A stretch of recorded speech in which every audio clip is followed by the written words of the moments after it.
دوستوں کیا آپ نے کبھی سوچا ہے کہ کرولوش عثمان جیسے عظیم و شان ڈرامے میں وہ چہرے جو کبھی مرکزی کرداروں میں شامل تھے اچانک کہاں غائب ہو گئے؟ کنور ایلپ جو تاریخ میں صرف عثمان کا ہی نہیں بلکہ اورحان کی فوج کا بھی سپہ سالار تھا، وہ سامسا چوش جو وفاداری اور دلیری کے پیکر تھے، ترگت بے جن کا نام سن کر دشمن کانپتے تھے، اور ملعون خاتون جنہوں نے عثمان کو پہلا وارث دیا اور اس سلطنت کی پہلی والدہ سلطان بنی، اور پھر شیخ ادب علی جو کہ روحانیت کی روشنی تھے۔ تو دوستو آخر کیا ہوا؟ کیا ان سب کا اس سیریز سے چلے جانا کہانی کی ضرورت تھی یا کچھ ایسا بھی ہے جو پردے کے پیچھے رہ گیا ہے؟ اور آج ہم جانیں گے ان تمام وجوہات کو جو ان مشہور کرداروں کے اچانک رخصت ہونے کا سبب بنی، اور اس کے ساتھ ان تاریخی ہستیوں کی اصل زندگی کے بارے میں بھی بات کریں گے۔ تو چلیے یہ ویڈیو شروع کرتے ہیں۔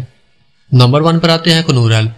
دوستو تاریخ کے صفحات پر جب ہم عثمان غازی کے آخری سپہ سالاروں کا ذکر کرتے ہیں تو ایک نام نمایاں ہو کر ہمارے سامنے آتا ہے جو عثمان غازی کے قریبی ساتھی، وفادار جرنیل اور کئی بڑی جنگوں کے مارکا جو تھے، اور مورخین کے مطابق انہوں نے نہ صرف عثمان غازی کے ساتھ دشمنوں کے خلاف سینہ سپر ہو کر لڑائیاں لڑی بلکہ یہ ان کے بیٹے اورحان غازی کے بھی سپہ سالار تھے۔ لیکن حیرت کی بات یہ ہے کہ کرولوش عثمان کے سیزن 1 میں ہمیں کنور ایلپ کی قبل از وقت شہادت دکھا دی گئی، اور اس کردار کو سیزن 1 میں نبھانے والے اداکار ایرن وردن تھے۔ تو دوستو اس اداکار کی سیزن 1 کو چھوڑ کر جانے کی اصل وجہ ان کی ذاتی مصروفیات اور دوسرے پروفیشنل معاہدے تھے، جس کے نتیجے میں پروڈکشن ٹیم کو کہانی میں تبدیلی کرنی پڑی اور کنور ایلپ کے کردار کو سیزن 1 میں ختم کرنا پڑا۔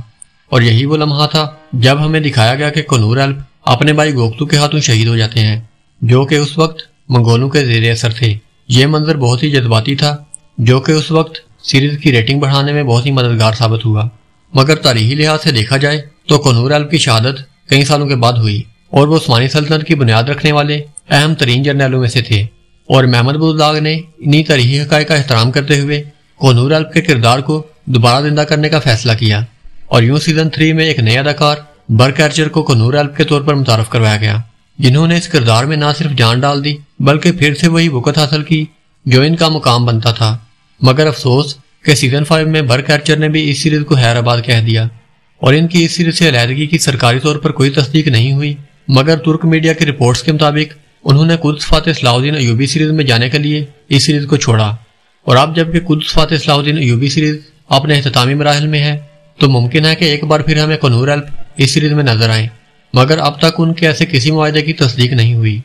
نمبر 2 پر آتے ہیں سامسا چوش۔ دوستو کچھ اداکار اچھی شکل و صورت سے نہیں بلکہ کردار سے پیش آنے جاتے ہیں، اور اسماعیل حقی بھی انہی اداکاروں میں سے ایک ہیں جنہوں نے کرولوش عثمان سیریز میں سامسا چوش کا کردار ادا کیا۔ اور اگر تاریخی کتب اٹھا کر دیکھیں تو ہمیں سامسا چوش کا نام ان اولین غازیوں اور جانباز سپاہیوں میں نظر آتا ہے جنہوں نے ارطغرل غازی اور بعد میں عثمان غازی کے ہمراہ نہ صرف سلطنت عثمانیہ کی بنیاد رکھی بلکہ کئی جنگوں میں بہادری سے لڑے اور بازنطینی سلطنت کے خلاف فتوحات میں نمایاں کردار ادا کیا۔ اور اگر کرولوش عثمان سیریز میں دیکھا جائے تو اسماعیل حقی نے یہ کردار نہایت ہی جاندار انداز میں نبھایا، مگر وہ کردار جو سیزن 1 کا دل تھا اسے اچانک اس سیریز سے نکال دیا گیا۔ دوستو اسماعیل حقی صرف ایک اداکار نہیں بلکہ ایک حافظ قرآن اور اسلامی روایات کے سخت پابند ہیں، اور مختلف مواقع پر وہ اپنے سوشل میڈیا اکاؤنٹس پر فلسطین اور کشمیر کے مسلمانوں کے حق میں آواز بلند کرتے رہتے ہیں۔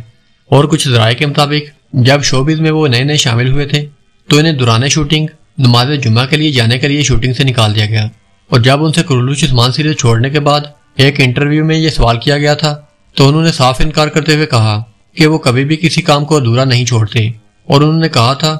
کہ میں کسی کام کو آدھے راستے میں چھوڑ کر بھاگنے والا نہیں ہوں۔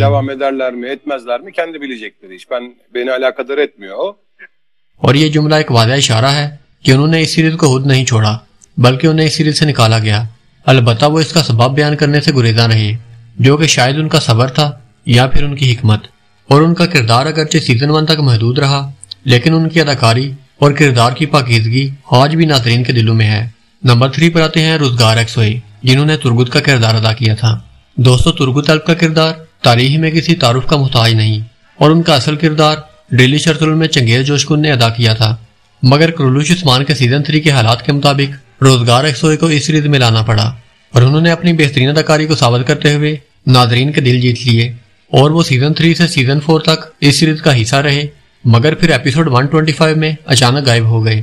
دوستوں ان کا اس بارے میں کوئی سرکاری بیان تو سامنے نہیں آیا، مگر باوثوق میڈیا رپورٹس اور ترک ذرائع کے مطابق روزگار ایکسوئی اور اس سیریز کے ہدایتکار مہتین گنائے کے درمیان تحلیقی اختلافات پیدا ہوئے، جس کی وجہ ان کو کم سکرین ٹائم دینا تھی، اور ان کا کردار جو بظاہر مرکزی کرداروں میں سے ایک بننے کی صلاحیت رکھتا تھا مسلسل پیچھے دھکیلا جا رہا تھا۔ اور دوستوں دلچسپ امر یہ ہے کہ یہ براک اور چیویٹ کے اچھے دوست بھی ہیں، اور اس سیریز سے علیحدگی کے بعد انہوں نے ترکی کے مشہور و معروف ڈرامہ عمر میں کام کیا،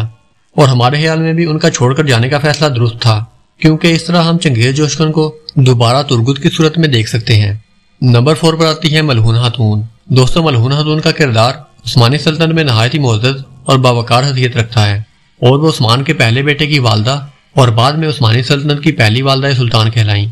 اور کرولوش عثمان میں یلدیز آتکسوی نے یہ کردار نہایت وقار، متانت اور شاندار طریقے سے نبھایا، لیکن سیزن 5 میں انہیں حج پر جاتے ہوئے دکھایا گیا، جس کے بعد ہمیں وہ اس سیریز میں دوبارہ نظر نہیں آئیں۔ دوستوں ان کی اس سیریز کو چھوڑ کر جانے کی سب سے بڑی وجہ ان کی ذاتی زندگی کی سب سے بڑی خوشخبری یعنی کہ ان کی پریگننسی تھی، جس کے باعث انہوں نے اس سیریز سے عارضی علیحدگی اختیار کی تھی۔ لیکن اصل حیرت تب ہوئی جب ریکوری کے بعد وہ دوبارہ اس سیریز میں آنے کے لیے تیار تھیں، مگر انہیں اس سیریز میں دوبارہ کاسٹ نہیں کیا گیا، جس کا انکشاف انہوں نے ایک نجی ٹی وی کے پروگرام میں کیا۔ اب دیکھنا باقی رہ گیا ہے کہ ان کے کردار کو کسی نئے چہرے کے ساتھ پیش کیا جاتا ہے یا نہیں۔ نمبر 5 پر آتے ہیں شیخ ادابالی۔ دوستو شیخ ادابالی کا کردار تاریخ میں بہت اہم حیثیت رکھتا ہے، جو بالا کے والد اور عثمان کے لیے روحانی پیشوا تھے، اور یہ وہ صوفی بزرگ تھے جنہوں نے عثمان کے خواب کی تعبیر پیش کی، اور اسی خواب سے سلطنت عثمانیہ کا آغاز ہوا۔ اور کرولوش عثمان میں سیزن 1 سے سیزن 4 تک سیدہ یلدیز نے اس کردار کو بہت ہی خوبصورتی سے نبھایا، اور ان کا وجود عثمان کے فیصلوں میں ایک روحانی توازن لاتا تھا۔ مگر سیزن 4 کے اختتام کے قریب یعنی کہ قسط نمبر 124 میں انہیں ترگت کے ساتھ حج پر جاتے ہوئے دکھایا گیا، جس کے بعد ان دونوں کرداروں کو اس سیریز میں دوبارہ کبھی نہیں دیکھا گیا۔ اور یہ بات بھی قابل غور ہے کہ سیزن 5 میں عثمان کی قیادت اور سلطنت کے معاملات پر زور بڑھتا گیا، جبکہ روحانی رہنما کا پہلو قدرے کم ہوتا گیا، اور اس سیریز کے رائٹر اس سیریز میں تاریخ کو کم اور رومانس کو زیادہ دکھانے لگے۔ لیکن دوستو ابھی تک ان کے اس سیریز کو چھوڑ کر جانے کی وجہ سامنے نہیں آئی، جبکہ کچھ ذرائع کے مطابق شیخ ادابالی کا کردار اپنے منطقی انجام کو پہنچ چکا تھا، تو اس لیے ان کی کہانی کو بھی ختم کر دیا گیا۔ دوستو کرولوش عثمان صرف ایک نظریہ نہیں بلکہ ایک تحریک ہے، اور یہ ان کرداروں کی داستان ہے جنہوں نے سلطنت عثمانیہ کی بنیاد رکھی۔ تو دوستو آپ کے خیال میں کیا ان کرداروں کو اس سیریز میں واپس آنا چاہیے، اور ان میں آپ کا پسندیدہ کردار کون سا ہے؟ اپنی رائے کا اظہار کمنٹ سیکشن میں ضرور کریں۔ میں ملوں گا آپ کو ایسی ہی ایک نئی ویڈیو میں نئی خبروں اور نئی تجزیے کے ساتھ۔ تب تک کے لیے اللہ حافظ۔